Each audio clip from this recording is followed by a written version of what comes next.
നമസ്കാരം, KCV വാർത്തകളിലേക്ക് സ്വാഗതം. ഞാൻ ലിജി എതിരേറ്റ്. പ്രധാന വാർത്തകൾ.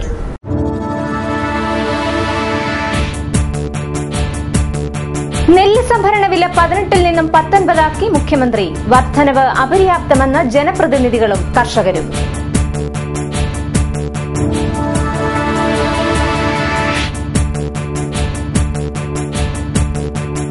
മുട്ടാർ പഞ്ചായത്ത് പ്രസിഡന്റ് റെജിമോൾ പുരുഷോത്തമൻ ആശുപത്രിയിൽ. പൌരസമിതിയുടെ പേരിൽ ഗുണ്ടകൾ ആക്രമിച്ചെന്ന് റെജിമോൾ പുരുഷോത്തമൻ.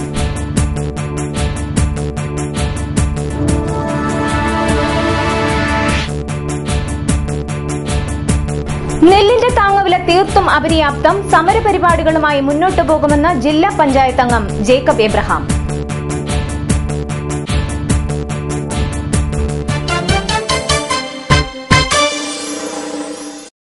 വാർത്തകൾ വിശദമായി. ഒന്നും ഇമ്മിണി വലിയ ഒന്നാക്കി മുഖ്യമന്ത്രി ഉമ്മൻചാണ്ടി. നെല്ല് സംഭരണ വില 2000 ആക്കുമെന്ന ധനമന്ത്രിയുടെയും ഭക്ഷ്യമന്ത്രിയുടെയും പ്രഖ്യാപനങ്ങൾ പതിരായി. കേരളത്തിന്റെ കാർഷിക ഭൂപടത്തിൽ ഇന്നും തനതായ പ്രാധാന്യമുള്ള പ്രദേശമാണ് കുട്ടനാട്. വലിയൊരളവ് വരെ ഇന്നും കുട്ടനാട്ടുകാരുടെ തൊഴിലും ജീവിതമാർഗവും കൃഷി തന്നെയാണ്. കുട്ടനാടിനിത് കൊയ്ത്തുകാലം. നെൽകൃഷിയുടെ സർവ്വമേഖലയിലും വിലവർദ്ധനവ് ഉണ്ടാകുമ്പോഴും താങ്ങുവില വർദ്ധിപ്പിക്കുവാൻ സർക്കാർ ഇനിയും തയ്യാറായിട്ടില്ല. കഴിഞ്ഞ ദിവസം മങ്കൊമ്പ് സിവിൽ സ്റ്റേഷൻ പാലത്തിന്റെ ഉദ്ഘാടനത്തിനെത്തിയ ധനമന്ത്രി KM മാണി നെല്ലിന്റെ സംഭരണ വില ഉയർത്തുമെന്ന് പ്രഖ്യാപിച്ചിരുന്നു. 1800-ൽ നിന്നും 2000-ആയി ഉയർത്തുമെന്നാണ് അദ്ദേഹം പറഞ്ഞത്. മുങ്ങിച്ചാകുന്നവന് ഈ പ്രഖ്യാപനം കച്ചിത്തുറുമ്പാണ്. മങ്കൊമ്പിലെത്തിയ ഭക്ഷ്യ സിവിൽ സപ്ലൈസ് വകുപ്പ് മന്ത്രി അനൂപ് ജേക്കബും ഇതേ പ്രഖ്യാപനം ആവർത്തിച്ചിരുന്നു. നീരേറ്റുപുറം വാട്ടർ ട്രീറ്റ്മെന്റ് പ്ലാന്റിന്റെ ഉദ്ഘാടനത്തിലെത്തിയ മുഖ്യമന്ത്രിയും സംഭരണ വില ഉയർത്തും എന്ന് പറഞ്ഞു. കർഷകരുടെ അധ്വാനത്തിന്റെയും മൂലധന മുടക്കിന്റെയും അടിസ്ഥാനത്തിൽ ആദായം കണക്കാക്കിയാൽ കൃഷിയുടെ നഷ്ടക്കണക്കുകൾ മാത്രമേ കർഷകർക്ക് കൊയ്യാനുണ്ടാവൂ. ഈ സാഹചര്യത്തിൽ നെല്ലിന്റെ സംഭരണ വില 1800-ൽ നിന്നും 2500-ആയെങ്കിലും ഉയർത്തേണ്ടത് അനിവാര്യമാണ്. അതോടൊപ്പം നിലവിലുള്ള കൈകാര്യ ചെലവായ 12 രൂപയിൽ നിന്നും അത് 100 രൂപയായി എങ്കിലും വർദ്ധിപ്പിക്കേണ്ടതും ആവശ്യമാണ്. വളം, കീടനാശിനി, കൂലി എന്നിവയ്ക്കെല്ലാം ദിനംപ്രതി വർധനമുണ്ടാകുന്നുണ്ട്. സ്വകാര്യ ഏജൻസികൾ കൊയ്ത്തന്ത്രത്തിന് 1900 രൂപയിൽ കൂടുതൽ വാങ്ങരുതെന്ന് ആലപ്പുഴ ജില്ലാ കളക്ടർ കഴിഞ്ഞ ദിവസം ഉത്തരവിട്ടിരുന്നു. എന്നാൽ പലപ്പോഴും ഇവയൊന്നും പാലിക്കപ്പെടാറില്ല. ഒരു വർഷം മുമ്പ് 450 രൂപ മാത്രം വിലയുണ്ടായിരുന്ന ഫാക്ടം ഫോസിന്റെ വില 1000 രൂപയ്ക്ക് അടുത്താണ് ഇന്ന്. പൊട്ടാഷ്, യൂറിയ, കള്ള കീടനാശിനികൾ എന്നിവയുടെ കാര്യത്തിലും ആനുപാതികമായ വർധനവ് നിരന്തരം ഉണ്ടാകുന്നുണ്ട്. കൊയ്ത്തന്ത്രത്തിന്റെ വാടകയും ഉൽപാദനക്കുറവും പ്രകൃതിക്ഷോഭങ്ങളും ഊരുവെള്ളവും വേനൽ മഴയും ഒക്കെ പ്രതികൂലതകളാകുമ്പോഴും സംഭരണ വില വർദ്ധിപ്പിക്കുവാൻ സർക്കാർ തയ്യാറാകാത്തത് കൃഷിയോടുള്ള അവഗണനയായി കാണാൻ കഴിയും. മികച്ച വിളവ് ലഭിച്ചാൽ തന്നെ 20 കിൻഡൽ നെല്ലാണ് ഇന്നത്തെ സാഹചര്യത്തിൽ കുട്ടനാട്ടിൽ നിന്ന് ലഭിക്കുന്നത്. പാട്ട ചിലവുൾപ്പെടെ ഒരേക്കറിന് 40,000 രൂപയോളം ചിലവുണ്ടാകുമ്പോൾ 20 കിൻഡലിൽ നിന്നും 34,000 രൂപ മാത്രമാണ് കർഷകന് ലഭിക്കുക. അതായത് ഒരേക്കർ കൃഷിയിൽ നിന്ന് കർഷകന് ലഭിക്കുന്നത് 6000 രൂപയുടെ ബാധ്യത മാത്രമാണ്. അരിവില വാണം പോലെ കുതിച്ചുയരുമ്പോഴും കർഷകർക്ക് അതിന്റെ പ്രയോജനം ലഭിക്കുന്നില്ല. ഇടനിലക്കാർ അവരുടെ യുക്തിക്കനുസരിച്ച് വില കൂട്ടുകയും കുറയ്ക്കുകയും ചെയ്ത് വിപണി നിയന്ത്രിക്കുകയും ചെയ്യുന്നു. താങ്ങുവില ഉൽപാദന ചെലവിന്റെ അടിസ്ഥാനത്തിൽ മാറ്റി നിശ്ചയിക്കുവാൻ ബന്ധപ്പെട്ടവർ തയ്യാറാകണം. ഇന്നത്തെ പ്രത്യേക മന്ത്രിസഭാ യോഗത്തിൽ മുഖ്യമന്ത്രി ഉമ്മൻചാണ്ടി നെല്ലിന്റെ സംഭരണ വില 1 രൂപ വർദ്ധിപ്പിച്ചതായി അറിയാൻ കഴിഞ്ഞിട്ടുണ്ട്. എന്നാൽ ഇത് തീർത്തും അപര്യാപ്തമാണ്, അപലപനീയമാണ്. 2500 രൂപയെങ്കിലും നെല്ലിന്റെ സംഭരണ വില ഉയർത്തുവാൻ സർക്കാർ തയ്യാറാകേണ്ടത് ആവശ്യമാണ്. നെല്ല് വില കൂട്ടിയും കുറച്ചും ഇന്നും വിപണി നിയന്ത്രിക്കുന്നത് ഇടനിലക്കാരാണ്. കർഷകർ നേരിട്ട് അവരുടെ ഉൽപ്പന്നം വിൽക്കുമ്പോൾ, നെല്ല് വിൽക്കുമ്പോൾ തീരെ കുറഞ്ഞ വിലയും, അതേ നെല്ല് വിപണിയിലെത്തുമ്പോൾ, അതേ നെല്ല് കുത്തരിയായി വിപണിയിലെത്തുമ്പോൾ ഈ വിലയുമായി മാറുന്നതിന് പിന്നിലെ പ്രത്യയശാസ്ത്രം ഇന്നും കർഷകർക്ക് മനസ്സിലാകുന്നില്ല. വിപണി നിയന്ത്രണങ്ങളിൽ നിന്ന് അതീതമായി ഇടനിലക്കാരെ ഒഴിവാക്കിക്കൊണ്ട് നെല്ലിന്റെ ഉൽപാദന ചിലവിനനുസൃതമായ വില നിശ്ചയിക്കുന്നതിന് താങ്ങുവില, സംഭരണ വില ഉയർത്തുക മാത്രമാണ് പോംവഴി. ക്യാമറാമാൻ വിനോദ് കൈനകരിക്കൊപ്പം ഹരീഷ് കൃഷ്ണൻ, KCV വാർത്തകൾ. മുട്ടാർ പഞ്ചായത്ത് പ്രസിഡന്റ് റെജിമോൾ പുരുഷോത്തമൻ ആശുപത്രിയിൽ. സമരസമിതി നേതാവ് ജോൺസൺ വൈപ്പശ്ശേരിയും ഗുണ്ടകളും ഇവരെ കയ്യേറ്റം ചെയ്തതായി പരാതി. മുട്ടാർ 5-ാം വാർഡ് സമരസമിതിയുടെ നേതൃത്വത്തിൽ തിങ്കളാഴ്ച പഞ്ചായത്ത് ഓഫീസ് ഉപരോധിച്ചിരുന്നു. ഇതിനിടെയാണ് സമരസമിതി പ്രവർത്തകർ മുട്ടാർ പഞ്ചായത്ത് പ്രസിഡന്റിന്റെ കൈപിടിച്ച് തിരിക്കുകയും അസഭ്യം പറയുകയും ചെയ്തത്. ഇതേ തുടർന്ന് കൈയിലെ കശേരുകൾക്ക് സാരമായി പരിക്കേറ്റ ഇവർ പുളുങ്കുന്ന് താലൂക്ക് ആശുപത്രിയിൽ ചികിത്സയിലാണ്. പോലീസ് ഉണ്ടായിരുന്ന SI ഉൾപ്പെടെ രാമഗിരി പോലീസ് സ്റ്റേഷനിലെ SI ഉൾപ്പെടെ ആളുകൾ അദ്ദേഹം നിർബന്ധിച്ചിട്ടാണ് ഞാൻ പുറത്തിറങ്ങി. എന്നോട് പറഞ്ഞു പ്രസിഡന്റിനെ ആരും തടയത്തില്ല, പുറത്തിറങ്ങി പോരും, ഞാൻ നോക്കിക്കോളാം എന്ന് പറഞ്ഞുകൊണ്ടാണ് ഞാൻ പുറത്തോട്ടിറങ്ങിയത്. പക്ഷേ അവരുടെ ചെറുത്തുനിൽപ്പിനെ പോലും നോക്കാതെ ആളുകൾ മുഴുവനും കൂടെ കൂടുതൽ ആക്രമിക്കുകയായിരുന്നു. ഒന്നും തള്ളുണ്ടായി. എൻ്റെ കയ്യെ പിടിച്ച് തിരിച്ചു. കൈക്ക് നല്ല വേദനയുണ്ട്. ഇപ്പോൾ ചികിത്സിക്കുവാണ്. മുണ്ടി തള്ളി താഴെ ഇടുകയൊക്കെ ചെയ്തു. ഒരുപാട് അസഭ്യമായിട്ടുള്ള വാക്കുകളൊക്കെ എന്നോട് പറയുകയും ചെയ്തു, ചീത്ത വിളിക്കുകയൊക്കെ ചെയ്തു. നെല്ലിന്റെ താങ്ങുവില 18 നിന്നും 19 രൂപയായി വർദ്ധിപ്പിച്ചത് തീർത്തും അപര്യാപ്തമാണെന്ന് ജില്ലാ പഞ്ചായത്ത് അംഗം അഡ്വക്കേറ്റ് ജേക്കബ് എബ്രഹാം. മുഖ്യമന്ത്രി ഉമ്മൻചാണ്ടി നീരറ്റുപുറത്ത് വെച്ചും ധനകാര്യമന്ത്രി മങ്കൊമ്പിലും ഭക്ഷ്യവകുപ്പ് മന്ത്രി പുളുങ്കുന്നിൽ വെച്ചും നെല്ല് സംഭരണ വില 2000 ആക്കുമെന്ന കുട്ടനാട്ടുകാർക്ക് ഉറപ്പു നൽകിയിരുന്നതാണ്. എന്നാൽ കർഷകരോട് എല്ലാ മന്ത്രിമാരും ഇരട്ടത്താപ്പ് നയമാണ് സ്വീകരിക്കുന്നതെന്നും ജേക്കബ് എബ്രഹാം പറഞ്ഞു. നെല്ല് സംഭരണ വില 2000 ആക്കിയില്ലെങ്കിൽ കേരള കോൺഗ്രസ് എമ്മിന്റെ നേതൃത്വത്തിൽ ശക്തമായ സമരപരിപാടികൾ ആരംഭിക്കുമെന്നും അദ്ദേഹം പറഞ്ഞു. നെല്ല് സംഭരണ വില ഉയർത്തുന്നതുമായി ബന്ധപ്പെട്ട് KCV ന്യൂസിനോട് മങ്കൊമ്പ് സ്റ്റുഡിയോയിൽ സംസാരിക്കുകയായിരുന്നു അദ്ദേഹം. കിലോയ്ക്ക് 1 രൂപ കൂട്ടുമ്പോൾ 40 കോടി രൂപ മാത്രമാണ് വർധനമാണ് സർക്കാരുണ്ടാകുന്നത്. 100 കണക്കിന് കോടിക്കണക്കിന് രൂപ സർക്കാർ ഉദ്യോഗസ്ഥർ കൊടുക്കുവാൻ യാതൊരു മടിയുമില്ലാത്ത സർക്കാർ 40 കോടി രൂപ 80 കോടി രൂപയുടെ അധിക ബാധ്യത ഏറ്റെടുത്തിരുന്നെങ്കിൽ 2000 രൂപയെ വർദ്ധിപ്പിക്കുവാൻ സാധിക്കുമായിരുന്നു. അതിന് തയ്യാറാകാത്തത് തികച്ചും പ്രതിഷേധാർഹമാണ്.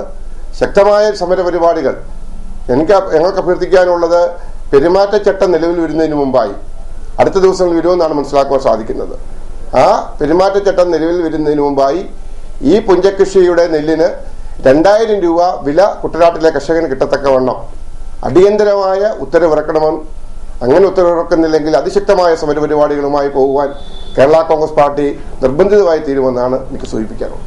നിയമവിരുദ്ധ ഉച്ചഭാഷിണി ഉപയോഗം തടയുക, കോടതി വിധി നടപ്പിലാക്കുക തുടങ്ങിയ ആവശ്യങ്ങൾ ഉന്നയിച്ച് യുക്തിവാദി സംഘം ജില്ലാ കമ്മിറ്റിയുടെ നേതൃത്വത്തിൽ ബഹുജന കൺവെൻഷൻ നടന്നു. ചടയൻമുറി ഹാളിൽ നടന്ന യോഗത്തിൽ കല്ലേലി രാഘവൻ പിള്ള കൺവെൻഷൻ ഉദ്ഘാടനം ചെയ്തു. NK ആചാരി അധ്യക്ഷനായി. കുട്ടികളോ അല്ലെങ്കിൽ നല്ല ആരോഗ്യമുള്ളവരോ ചിലപ്പോൾ ഇതൊക്കെ ഏറ്റു എന്ന് വരാം, അവരുടെ പ്രായം കൊണ്ടോ. പക്ഷെ ഞങ്ങളെ പോലെയുള്ളവർ, നമ്മൾ കുട്ടികൾക്ക് പോലും ഇത്തരം ആഘാതങ്ങൾ ഏൽക്കാനൊക്കെ, ശബ്ദം കൊണ്ടുള്ള ആഘാതം,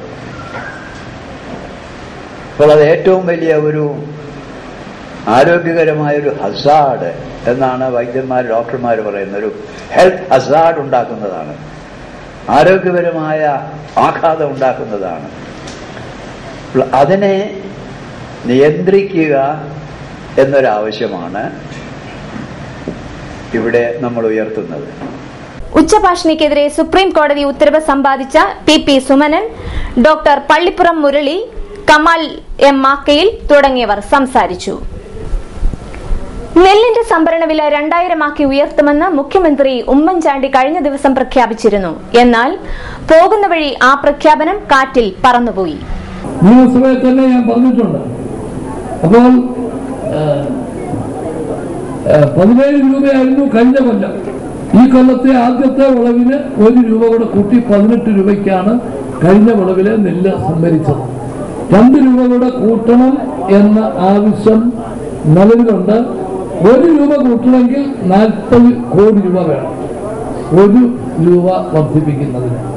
അപ്പൊ ആ സാഹചര്യത്തിൽ കേന്ദ്ര ഗവൺമെന്റിനോട് ഞങ്ങൾ അഭ്യർത്ഥിച്ചു, ഈ പുതിയ സീസണിൽ നെല്ലെടുക്കുമ്പോൾ വില വർദ്ധിപ്പിക്കത്തക്ക വിധത്തിൽ തീരുമാനമെടുക്കണം എന്ന് പറഞ്ഞു. അവരത് പ്രത്യേകം പരിഗണിക്കുമെന്ന് പറഞ്ഞു. അതിനുവേണ്ടി നോക്കിയിരിക്കുകയാണ്. അവർ പരിഗണിക്കുന്നില്ലെങ്കിൽ സംസ്ഥാന ഗവൺമെന്റിന്റെ പരിമിതിക്കുള്ളിൽ നിന്നുകൊണ്ട് എന്ത് ചെയ്യാൻ സാധിക്കും എന്നുള്ളത് പരിശോധിച്ചൊരു തീരുമാനം എടുക്കുന്നതാണ് എന്ന് പറയാൻ കൂടി അവസരം വിനിയോഗിക്കുന്നു. നീരേറ്റുപുറം വാട്ടർ ട്രീറ്റ്മെന്റ് പ്ലാന്റിന്റെ ഉദ്ഘാടന വേളയിലാണ് മുഖ്യമന്ത്രി ഈ പ്രഖ്യാപനം നടത്തിയത്. എന്നാൽ തിങ്കളാഴ്ച നടന്ന പ്രത്യേക മന്ത്രിസഭാ സമ്മേളനത്തിൽ 1 രൂപ മാത്രം വർധനവ് പ്രഖ്യാപിച്ചിട്ടുണ്ട്. 3 മാസം വെള്ളം പൊങ്ങിക്കിടന്നപ്പോൾ കുട്ടനാട്ടിലെ റോഡുകളെല്ലാം തോടായി മാറിയെന്ന് തോമസ് ചാണ്ടി MLA. മുഖ്യമന്ത്രി ഉമ്മൻചാണ്ടിയുടെയും വേരുകൾ കുട്ടനാട്ടിലാണ്. ഉമ്മ ഉമ്മ ഉമ്മൻചാണ്ടി, ചോര തരാം നീര് തരാം എന്ന മുദ്രാവാക്യങ്ങൾ കുട്ടനാട്ടിൽ ഉൾപ്പെടെ മുഴങ്ങിയിട്ടുണ്ട്.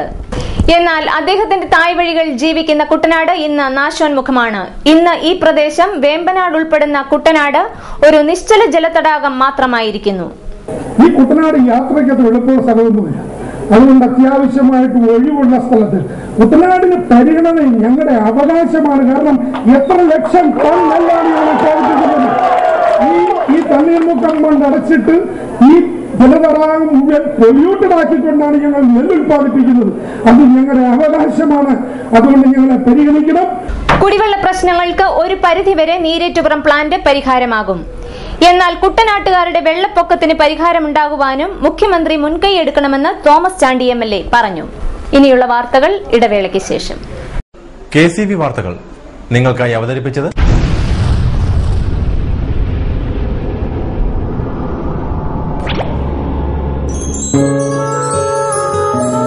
സ്വപ്ന ജ്വല്ലറി ചങ്ങനാശ്ശേരി. സംശുദ്ധിയുടെ അരനൂറ്റാണ്ട് കാലത്തെ പാരമ്പര്യം. ചങ്ങനാശ്ശേരിയിലെ ആദ്യത്തെ 916 ഹോൾമാർക്ക് സ്വർണ്ണാഭരണശാല. ഉയർന്നുവരുന്ന സ്വർണ്ണവിലയ്ക്ക് ആശ്വാസമായി സ്വപ്ന ജ്വല്ലറി ഒരുക്കുന്നു സ്വപ്നനിധി സ്വർണ്ണ സമ്പാദ്യ പദ്ധതി.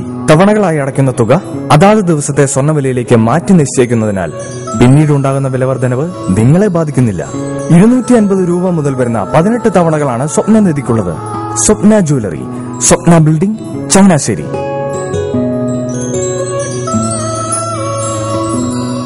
എന്റെ മോഹനേട്ടാ, എളുപ്പ വഴികളും കുറുക്കു വഴികളും നോക്കി പോകുമ്പോഴാ നമ്മളെ ആരെങ്കിലും പറ്റിക്കണത്. എന്നെ ഇന്നവരാരെങ്കിലും പറ്റിച്ചിട്ടുണ്ടോ? കാരണം എന്താ? എനിക്ക് ബുദ്ധിയുണ്ട്. അനു തിരക്കിലായിരിക്കുമല്ലേ? അനുവിനെ കഴിഞ്ഞ ആഴ്ച ആലപ്പുഴയിലെ മുല്ലക്കൽ പ്രിൻസ് ജുവലറിയിൽ നിൽക്കുന്നത് കണ്ടിരുന്നല്ലോ. അതെ, ഞാൻ അവിടെ നിന്നാണ് സ്വർണ്ണാഭരണങ്ങൾ വാങ്ങാറുള്ളത്. അതെന്താ, മറ്റൊരുപാട് ജുവലറികൾ അവിടെ ഉണ്ടല്ലോ. പിന്നെന്താ മുല്ലക്കൽ പ്രിൻസ് ജുവലറിയിൽ നിന്ന് തന്നെ സ്വർണ്ണാഭരണങ്ങൾ വാങ്ങുന്നത്? അതെല്ലാവർക്കും അറിയാവുന്ന കാര്യമല്ലേ. ഗുണമേന്മയിലും വിശ്വസ്തതയിലും 2 പതിറ്റാണ്ടിന്റെ പാരമ്പര്യമുള്ള മുല്ലക്കൽ പ്രിൻസ് ജുവലറിയിലെ ഏറ്റവും ചെറിയ ആഭരണങ്ങളിൽ പോലും 916 BIS ഹോൾമാർക്ക് മുദ്ര ഉറപ്പുവരുത്തുന്നു. ആരുടെയും സങ്കല്പത്തിന് അനുയോജ്യമായ വ്യത്യസ്തതരം ഡിസൈൻസ്. അങ്ങനെയാവുമ്പോൾ പണിക്കൂലി കൂടുതലായിരിക്കും അല്ലേ? ഏറ്റവും കുറഞ്ഞ പണിക്കൂലി മാത്രമല്ല, 916 BIS ഹോൾമാർക്കഡ് സ്വർണ്ണാഭരണങ്ങൾ മാറ്റി വാങ്ങുമ്പോൾ വിലയിലോ തൂക്കത്തിലോ കുറവ് വരുന്നില്ല. അപ്പോൾ ശരിക്കും ഹീറോ മുല്ലക്കൽ പ്രിൻസ് ജുവലറിയാണല്ലേ? അത് പിന്നെ പറയാനുണ്ടോ? 100% BIS ഹോൾമാർക്കഡ് സ്വർണ്ണാഭരണങ്ങൾ വിൽക്കുന്ന സ്വർണ്ണാഭരണശാല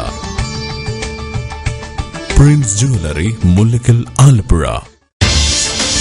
മനോഹരമായൊരു വീട് നമ്മുടെ എല്ലാം സ്വപ്നമാണ്. നിങ്ങളുടെ സ്വപ്ന ഭവനങ്ങളെ മനോഹരമാക്കാൻ ഇതാ സിമ്പിൾ. ഷാലിമാർ സൂപ്പർ ബ്രാൻഡ് ടൈലുകളുടെയും ഗ്രാനൈറ്റിന്റെയും വിസ്മയ ലോകം. വിപുലമായ സ്റ്റോക്ക്, ഫാസ്റ്റ് സർവീസ്, 100% ഗുണമേന്മ.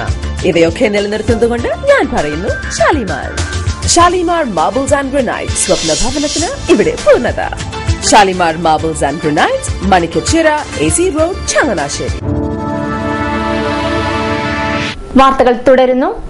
വിഷയങ്ങൾ കൃത്യമായി പഠിച്ച് അപഗ്രഥിച്ച് പറയുന്ന വ്യക്തിത്വമാണ് അഡ്വക്കേറ്റ് U പ്രതിഭാഹരിയെന്ന് കുട്ടനാട് MLA തോമസ് ചാണ്ടി. കുട്ടനാട്ടുകാരുടെ എല്ലാ വിഷയങ്ങളിലും പ്രതിഭാഹരി ജില്ലാ പഞ്ചായത്ത് പ്രസിഡന്റ് എന്നതിനുപരി ജനങ്ങളോടൊപ്പമുണ്ടെന്ന് തോമസ് ചാണ്ടി MLA പറഞ്ഞു. വിഷയങ്ങൾ പഠിച്ച് സംസാരിക്കുന്ന ഒരു വക്കീൽ, അഡ്വക്കേറ്റ് ഈ നാട് മുഴുവൻ ഓടി നടന്ന് ചെറിയ ചെറിയ കാര്യങ്ങളിലും വലിയ വലിയ കാര്യങ്ങളിലും ഈ പഞ്ചായത്ത്, ഈ ജില്ലാ പഞ്ചായത്ത് വന്നതിൽ പിന്നെ ഒരുപാട് കാര്യങ്ങൾ ദേശത്ത് നടന്നിട്ട് അതിന് നേതൃത്വം കൊടുക്കുന്ന നീരേറ്റുപുറം ട്രീറ്റ്മെന്റ് പ്ലാന്റിന്റെ ഉദ്ഘാടന ചടങ്ങിൽ പങ്കെടുത്ത് സംസാരിക്കുകയായിരുന്നു അദ്ദേഹം. കൈനഗിരി ഗ്രാമപഞ്ചായത്തിൽ കുടിവെള്ള പൈപ്പ് ലൈനുകളുടെ ഉദ്ഘാടനം നടന്നു. കുട്ടനാട് MLA തോമസ് ചാണ്ടിയുടെ ആസ്തി വികസന ഫണ്ടിൽ നിന്നും അനുവദിച്ച പണം ഉപയോഗിച്ചാണ് പൈപ്പ് ലൈനുകൾ സ്ഥാപിച്ചത്. കല്ലുപാലം മുതൽ ജനകീയ തോട് വരെയുള്ള ലൈനും വരൾച്ചാ ദുരിതാശ്വാസ ഫണ്ടിൽ ഉൾപ്പെടുത്തി കമ്മിട്ടിക്കുളം വരെയുള്ള പൈപ്പ് ലൈനുകൾ ഉദ്ഘാടനവും നടന്നു. തോമസ് ചാണ്ടി MLA ആണ് ഉദ്ഘാടന കർമ്മം നിർവഹിച്ചത്. പൈപ്പില്ലാത്ത എത്രയോ പ്രദേശങ്ങളിൽ കുട്ടനാടിന്റെ വിവിധ ഭാഗങ്ങളിലുണ്ട്. കൈനഗിരി പഞ്ചായത്തിൽ, നീലംപേരൂർ പഞ്ചായത്ത്, വെളിയനാട് പഞ്ചായത്തിൽ, തകഴി പഞ്ചായത്തിൽ ഇന്നുവരെ പൈപ്പ് ലൈൻ ചെന്നിട്ടില്ലാത്ത പ്രദേശങ്ങൾ മുഴുവൻ പൈപ്പ് ലൈൻ ഇടാൻ പോവാണ്. 35 കോടി മെയിൻ പൈപ്പ് ലൈൻ എന്ന് പറഞ്ഞാൽ നടന്നോട്ടെ. നമുക്ക് എന്ത് ചെയ്യണം? നമുക്ക് നമ്മുടെ ലക്ഷ്യം ദേശത്തിന്റെ വികസനമാണ്. ഇവിടെ രാഷ്ട്രീയമില്ല. ഇവിടെ രാഷ്ട്രീയം നോക്കിക്കൊണ്ടിരുന്ന നേരം പോകും. ഒരുപാട് നല്ല കാര്യങ്ങൾ ദേശത്തിന് വരാൻ പോവുകയാണ്. കുട്ടനാട് പാക്കേജ് ഇപ്പൊ നടപ്പിലായിരുന്നെങ്കിൽ എന്തോ ഒരു അതിശയമായിരുന്നു. അതിനുവേണ്ടി സംവിധാനം ചെയ്തതാണ്, അതിനുവേണ്ടി പ്ലാൻ ചെയ്തതാണ് നമ്മുടെ നാട്ടിലെ ഉദ്യോഗസ്ഥന്മാരുടെയും ഇന്നത്തെ ഈ സംവിധാനം പൊളിച്ചെഴുതാൻ കഴിവുള്ള ആരെങ്കിലും ഇനി ഈ മുഖ്യമന്ത്രി കസേരയിൽ വരാത്തിടത്തോളം കാലം എനിക്ക് വലിയ പ്രതീക്ഷയൊന്നുമില്ല. പിന്നെ കുറെ അത്യാവശ്യം കാര്യങ്ങൾ ദേശത്ത് ചെയ്യാവുന്നുള്ളതേ ഉള്ളൂ. കൈനഗിരി ഗ്രാമപഞ്ചായത്ത് പ്രസിഡന്റ് S. സുധിമോൻ അധ്യക്ഷത വഹിച്ചു. Block member Vanajamma Jayaprakash, PG Sanalkumar തുടങ്ങിയവർ സംസാരിച്ചു. മുട്ടാർ പഞ്ചായത്ത് പ്രസിഡന്റിനെ പഞ്ചായത്ത് ഓഫീസിൽ തടഞ്ഞു. റെജിമോൾ പുരുഷോത്തമനെയാണ് പൌരസമിതിയുടെ നേതൃത്വത്തിൽ തടഞ്ഞത്. മുട്ടാർ പഞ്ചായത്ത് 5-ാം വാർഡിൽ കേന്ദ്ര ഗവൺമെന്റിൽ നിന്നും തുക അനുവദിച്ച പദ്ധതി 12-ാം വാർഡിലേക്ക് മാറ്റിയതുമായി ബന്ധപ്പെട്ടാണ് പഞ്ചായത്ത് പ്രസിഡന്റിനെ തടഞ്ഞത്. പാറയിൽ കടവ് മുതൽ മണലിൽ കലുങ്കു വരെയുള്ള റോഡ് ഉയർത്തി ടാർ ചെയ്യുന്നതിന് 5,65,000 രൂപ കരട് പദ്ധതിയിൽ ഉൾപ്പെടുത്തിയിരുന്നതായാണ് പൌരസമിതി പറയുന്നത്. എന്നാൽ പ്രസിഡന്റിന്റെ രാഷ്ട്രീയ താൽപര്യത്തിനനുസരിച്ച് ഈ തുക 12-ാം വാർഡിലേക്ക് വകമാറ്റി ചെലവഴിച്ചുവെന്നാണ് പൌരസമിതിയുടെ മുഖ്യ ആരോപണം.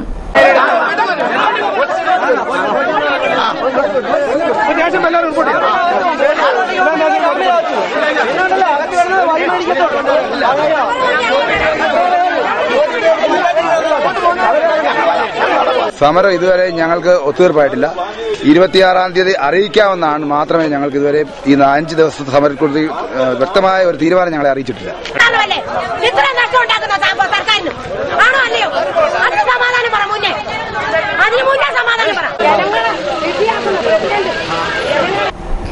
ജോൺസൺ വൈപ്പശ്ശേരിയുടെ നേതൃത്വത്തിലുള്ള സമരസമിതി പ്രവർത്തകരെ രാമഗിരി SI സഞ്ജയുടെ നേതൃത്വത്തിലുള്ള സംഘം അറസ്റ്റ് ചെയ്ത് നീക്കി. കുട്ടനാട്ടുകാരുടെ എല്ലാ പ്രശ്നങ്ങൾക്കുമൊപ്പം ശക്തമായ നിലപാടുമായി എന്നും ജനങ്ങൾക്കൊപ്പമുണ്ടാകുമെന്ന് കേന്ദ്ര തൊഴിൽ വകുപ്പ് സഹമന്ത്രി കൊടിക്കുന്നിൽ സുരേഷ്.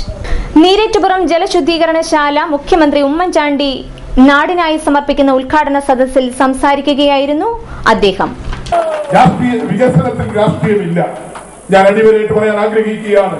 കുട്ടനാട്ടിലെ ജനങ്ങളുടെ അടിസ്ഥാന സൗകര്യങ്ങൾ മെച്ചപ്പെടുത്തുന്ന കാര്യത്തിൽ MLA-യും MP-യും ഒരു നാണയത്തിന്റെ 2 വശങ്ങളായി പ്രവർത്തിക്കും എന്ന് ഞാൻ ഇവിടെ അടിവരയിട്ട് പറയാൻ ആഗ്രഹിക്കാം.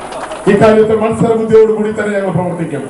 അദ്ദേഹം ശ്രീ തോമസ് ചാണ്ടി അടക്കമുള്ള ജനപ്രതിനിധികൾ നീരേറ്റുപുറം ശുദ്ധജല വിതരണ പദ്ധതി ഈ പദ്ധതി യാഥാർത്ഥ്യമാക്കാൻ ശ്രമിക്കുമ്പോൾ തന്നെ സംസ്ഥാന ഗവൺമെന്റ് കേന്ദ്ര ഗവൺമെന്റ് സമർപ്പിച്ച 260 കോടി രൂപയുടെ ശുദ്ധജല വിതരണ പദ്ധതി, ദീർഘകാല ശുദ്ധജല വിതരണ പദ്ധതി കുട്ടനാട് താലൂക്കിലെ 12 പഞ്ചായത്തുകളും തൊട്ടടുത്ത മാന്നാർ പഞ്ചായത്തിൽ ചേർന്ന് സംസ്ഥാന വാട്ടർ അതോറിറ്റി തയ്യാറാക്കിയ ശുദ്ധജല വിതരണ പദ്ധതി. കുട്ടനാട്ടിലെ ശുദ്ധജല വിതരണ പദ്ധതികൾക്കായി 240 കോടി രൂപ ജപ്പാൻ കുടിവെള്ള പദ്ധതിയിൽ ഉൾപ്പെടുത്തി അനുവദിച്ചതായി മന്ത്രി PJ ജോസഫ്.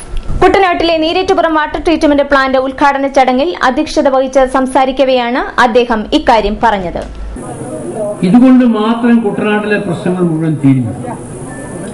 ഇത് മനസ്സിലാക്കിക്കൊണ്ട് 204 കോടി രൂപയുടെ പദ്ധതിക്ക് വാട്ടർ അതോറിറ്റി രൂപ കൊടുത്തു. ആ 204 കോടി രൂപയുടെ പദ്ധതി കേന്ദ്രത്തിൽ നിന്നും സാങ്ഷൻ കിട്ടാൻ താമസം വരുന്നുവെന്ന് കണ്ടുകൊണ്ട് 70 കോടി രൂപയ്ക്കുള്ള ഒരു പദ്ധതിക്ക് അനുമതി നൽകി.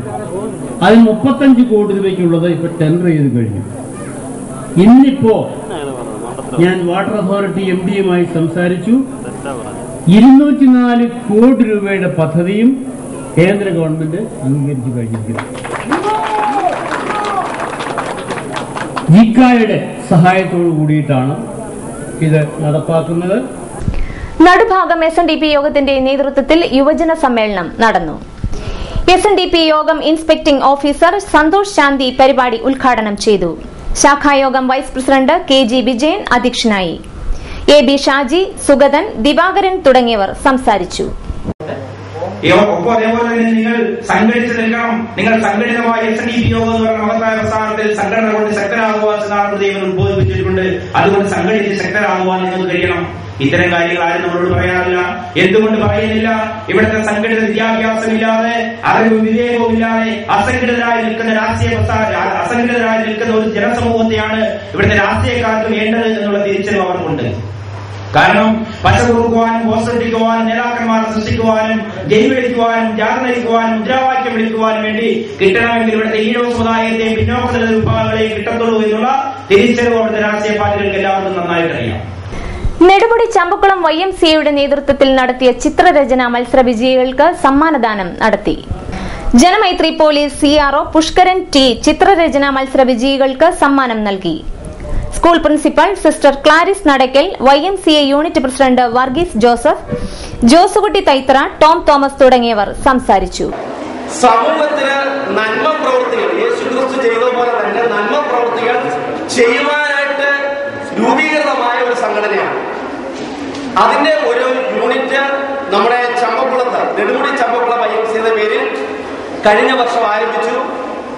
നഴ്സറി തലത്തിൽ ചമ്പക്കുളം BKM സ്കൂളിലെ ക്രിസ റോസ് ജോസ്, 7 വയസ്സുള്ള കുട്ടികളുടെ വിഭാഗത്തിൽ മിൽന സോബി, 9 വയസ്സുകാരിൽ എമി ആന്റണി, 12ഉം 15ഉം പ്രായക്കാരിൽ ദീപക് സജി ആന്റണി, സാന്ദ്ര എസ് എന്നിവർ ഒന്നാമതെത്തി. കുപ്പപ്പുറം ഗവൺമെന്റ് ഹൈസ്കൂളിന്റെ നവീകരിച്ച കെട്ടിടത്തിൽ നാടിനായി പുനഃസമർപ്പിച്ചു. സർവശിക്ഷ അഭിയാൻ പദ്ധതിയിൽ ഉൾപ്പെടുത്തി ശിശു സൗഹൃദ അന്തരീക്ഷം ഒരുക്കിയാണ് സമർപ്പണം നടന്നത്. 2015 ശതാബ്ദി ആഘോഷിക്കുന്നതിന് മുന്നോടിയായാണ് നവീകരണം നടന്നത്. പുതുക്കിപ്പണിത സ്കൂൾ കെട്ടിടത്തിന്റെ പുനർസമർപ്പണം കുട്ടനാട് MLA തോമസ് ചാണ്ടി നിർവഹിച്ചു. കൈനകരി ഗ്രാമപഞ്ചായത്ത് പ്രസിഡന്റ് S. സുധിമോൻ അധ്യക്ഷനായി. ആലപ്പുഴ ജില്ലാ പഞ്ചായത്ത് ചെയർപേഴ്സൺ കുഞ്ഞുമോൾ സജീവ്, കുട്ടനാട് AEO KR രമാദേവി തുടങ്ങിയവർ സംസാരിച്ചു.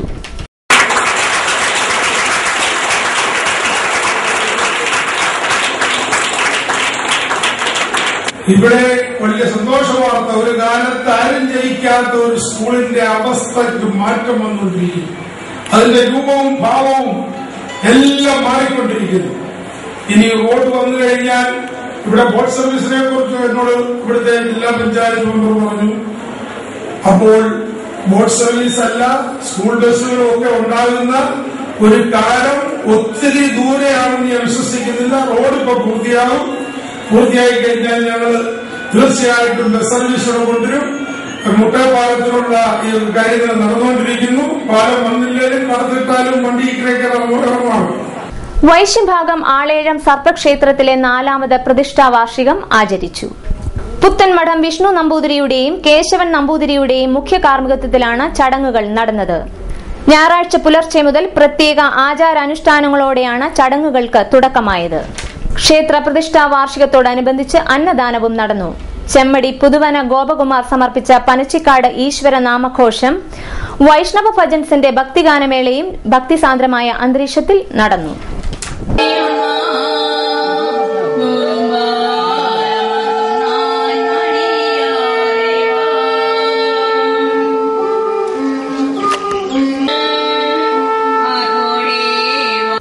ചരമവാർത്തകൾ. കുറിച്ചി സജീവോത്തമപുരം പാത്തിയിൽ വെട്ടുകുഴിപ്പറമ്പിൽ ഭാരതി നിര്യാതയായി. 64 വയസ്സായിരുന്നു. സംസ്കാരം ചൊവ്വാഴ്ച 1-ന് കുറിച്ചി ന്യൂ ഇന്ത്യ ദേവസഭ സെമിത്തേരിയിൽ. പ്രധാന വാർത്തകൾ ഒരിക്കൽ കൂടി.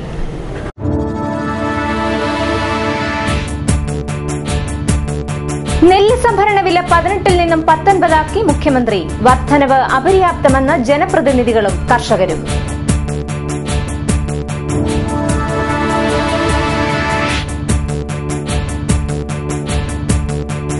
മുട്ടാർ പഞ്ചായത്ത് പ്രസിഡന്റ് റെജിമോൾ പുരുഷോത്തമൻ ആശുപത്രിയിൽ. പൌരസമിതിയുടെ പേരിൽ ഗുണ്ടകൾ ആക്രമിച്ചെന്ന് റെജിമോൾ പുരുഷോത്തമൻ.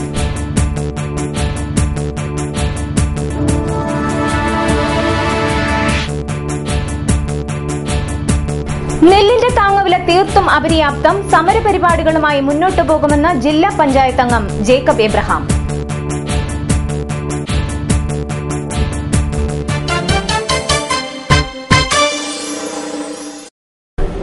വാർത്തകൾ കഴിഞ്ഞു. നമസ്കാരം.